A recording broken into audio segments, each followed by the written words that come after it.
तो इस वक्त की बड़ी खबर न्यूज 18 इंडिया के दर्शकों को हम बता देना चाहते हैं। वक्फ संशोधन कानून की वैधता को चुनौती देने वाली याचिका पर सुप्रीम कोर्ट ने अपना फैसला सुना दिया है। सुप्रीम कोर्ट ने पूरे कानून पर रोक लगाने से इनकार कर दिया, लेकिन अलग अलग प्रावधान है जिसको कहा कि इस पर विवाद है, उसे एक एक करके सॉर्ट आउट करने की कोशिश की है। कुछ धाराओं पर रोक लगा दी है। सीजेआई बीआर गवई ने यह साफ कर दिया कि इस पूरे कानून पर रोक लगाने का कोई आधार नहीं है। सुप्रीम कोर्ट ने निर्देश दिया है कि जहां तक संभव हो, एज फार एज पॉसिबल, वक्फ बोर्ड का मुख्य कार्यकारी अधिकारी यानी सीईओ मुस्लिम होना चाहिए। लेकिन वो जो आपत्ति मुस्लिम पक्ष की तरफ से जताई गई थी कि इसको सस्पेंड कर देना चाहिए, इस धारा को ही, वो करने से इनकार कर दिया है। सुप्रीम कोर्ट ने यह भी कहा कि गैर मुस्लिम को सीईओ नियुक्ति करने के संबंधी इस याचिका पर रोक नहीं लगा सकते हैं। अच्छा, सुप्रीम कोर्ट ने वक्फ संशोधन अधिनियम 2025 के उस प्रावधान पर भी रोक लगा दी है जिसमें वक्फ बनाने के लिए किसी व्यक्ति का 5 वर्ष तक प्रैक्टिसिंग मुस्लिम होना अनुयायी था, यानी वो इस्लाम का पाबंद है, इस्लाम को फॉलो करता है, वो प्रैक्टिसिंग मुस्लिम है। ये शर्त जो थी उसे हटा दिया गया है। हमारे साथ सारे खास मेहमान हैं, लेकिन लखनऊ से मौलाना फरंगी महली के साथ मेरे सहयोगी इस वक्त जुड़े हुए हैं। जरा उनका रुख कर लेते हैं क्योंकि इस पर उनकी प्रतिक्रिया बहुत महत्वपूर्ण है। अमित, मौलाना साहब का पहला रिएक्शन इस पूरे फैसले पर क्या है? जी बिल्कुल रूबिका, मौलाना फिरंगी महली इस वक्त हमारे साथ है। आपने देखा सुप्रीम कोर्ट का फैसला आ गया है, पहला रिएक्शन आपका क्या है इस पर? नहीं, हम लोग कोर्ट के फैसले का खैर मकदम करते हैं, वेलकम करते हैं। हालांकि हम लोगों की डिमांड ये थी कि पूरे कानून पर रोक लगाई जाए, स्टे हो, लेकिन बहरहाल अभी ये इंटरिम फैसला है और हम लोग फाइनल फैसले की इस उम्मीद के साथ इंतज़ार करेंगे कि उसमें हम लोग को कंप्लीट रिलीफ हासिल होगी। लेकिन आज भी फैसले में हम लोग को बड़ी राहत हासिल हुई है। एक तरफ जहां आप रोक की मांग कर रहे थे, रोक तो नहीं लगी, लेकिन हाँ 5 साल का जो प्रैक्टिशनर जो मुस्लिम की बात कही तो उस पर रोक लगी है। वक्फ बोर्ड का जो सीईओ होंगे वो मुस्लिम होंगे, इसको आप कैसे देखते हैं?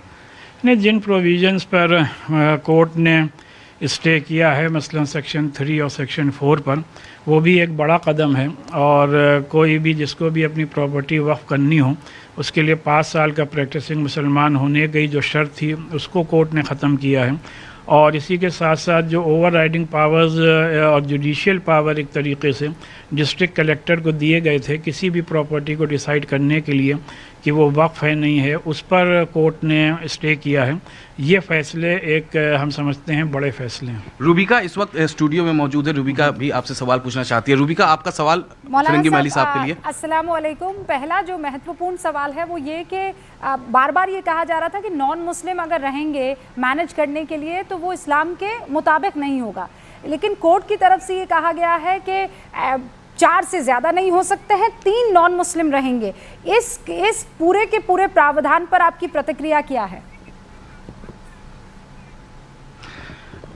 रूबिका अस्सलाम वालेकुम आपको कह रही है, और साथ ही साथ ये भी सवाल पूछ रही हैं कि बार बार जो सवाल उठाया जा रहा था कि अगर नॉन मुस्लिम रहते हैं तो उस पर सवाल उठाया जा रहा था, लेकिन कोर्ट की तरफ से कहा गया कि 4 से ज़्यादा नहीं रहेगा, लेकिन 3 नॉन मुस्लिम रह सकते हैं।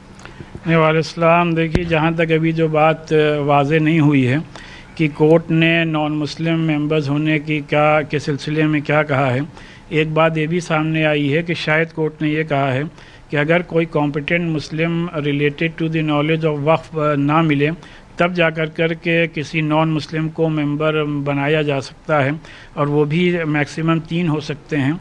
हम लोगों का फ्रॉम डे 1 ये कहना है कि जब दूसरे मज़ाहिब के वक्फ प्रॉपर्टीज़ में, इंडोमेंट और चैरिटेबल प्रॉपर्टीज़ में उसी मज़हब के लोगों को रखने की शर्त है, तो ये तफरीक मुसलमानों के साथ क्यों बरती जा रही है? बेशक। जी रूबिका, और भी कोई सवाल है? जी बस अब ये सवाल है कि क्या इसे वो जीत के तौर पर देखते हैं या लड़ाई अभी जारी रहेगी? जी, रूबिका जानना चाहती है कि इस आज के जो फैसला है उसको जीत के तौर पर देखते हैं या फिर लड़ाई अभी भी सुप्रीम कोर्ट में जारी रहेगी?